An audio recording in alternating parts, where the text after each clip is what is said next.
അസ്സലാമു അലൈക്കും വറഹ്മത്തുള്ളാഹി വബറകാത്ത്. ഹുറൂഫും ബിൽ ഫതഹ് എന്നതുകൊണ്ട് ഉദ്ദേശിക്കുന്നത് ഒരു അക്ഷരത്തിൻ്റെ മുകളിൽ കാണുന്ന ചെറിയ ഒരു വരക്കാണ് ഫതഹ് എന്ന് പറയുന്നത്.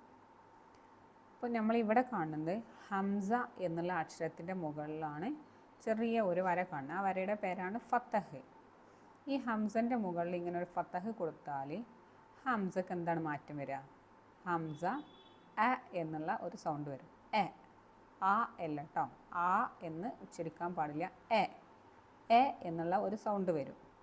അതുപോലെ തന്നെ ബേ എന്നുള്ള ഒരു അക്ഷരത്തിൻ്റെ മുകളിലാണ് ഈ ഫതഹ് കൊടുത്തിട്ടുള്ളത് എങ്കിൽ ആ ബേ എന്നുള്ള അക്ഷരത്തിൻ്റെ സൗണ്ട് എങ്ങനെയാവും? ബേ എന്നാവും.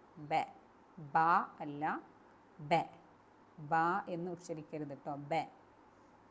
ഓക്കെ, അപ്പോൾ നമ്മൾ ഇനി ഓരോരോ അക്ഷരത്തിനും ഫതഹ് കൊടുക്കുമ്പോൾ അതിൻ്റെ സൗണ്ട് എങ്ങനെയാണ് എന്നാണ് നമ്മൾ നോക്കുന്നത്.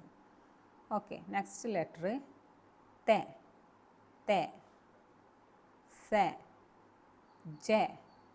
ജീം എന്നുള്ള അക്ഷരത്തിന് ഫതഹ് കൊടുത്തപ്പോൾ അതിൻ്റെ സൗണ്ട് എങ്ങനെയായി? ജെ, ജെ.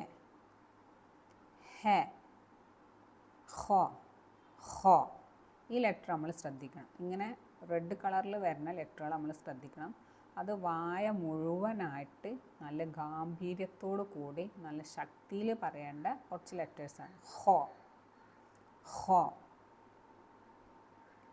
ദെ, ദെ, റോ, സെ, സെ, ഷെ, സ്വ.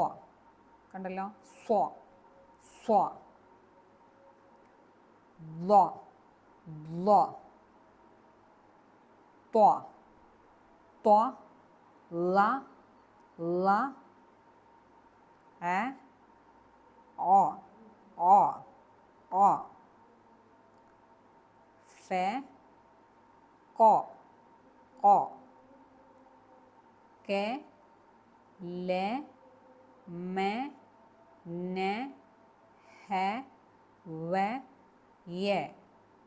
ഓക്കെ, ഇത്രയും അറബി അക്ഷരങ്ങളാണുള്ളത്. അപ്പോൾ അതിന് ഫതഹ് നൽകുമ്പോഴുള്ള അതിൻ്റെ സൗണ്ടാണ് നമ്മൾ ഈ വീഡിയോയിലൂടെ പറഞ്ഞത്. ഇൻഷാ അല്ലാഹ് അടുത്ത വീഡിയോയിൽ ഈ ഫതഹ് ഉപയോഗിച്ച ലെറ്ററുകൾ ഉപയോഗിച്ച് നമുക്ക് കുറച്ച് വേർഡ്സുകൾ, കുറച്ച് കെലിമത്തുകൾ എങ്ങനെയാണ് വായിക്കുക എന്നുള്ളത് നമുക്ക് പഠിക്കാം. അപ്പോൾ ഫസ്റ്റ് ഫതഹ് വെച്ച് നമുക്ക് തുടങ്ങാം. അങ്ങനെ ഓരോരോ ഹർക്കത്തുകൾ, ഓരോരോ സൗണ്ടുകളൊക്കെ മനസ്സിലാക്കി കുറേശ്ശെ പതുക്കെ നമുക്ക് അറബി മുഴുവനായിട്ടും വായിക്കാൻ പറ്റുന്ന രീതിയിൽ നമുക്ക് ചെയ്യണം ഇൻഷാ അല്ലാഹ്. അസ്സലാമു അലൈക്കും വറഹ്മത്തുള്ളാഹി വബറകാത്ത്.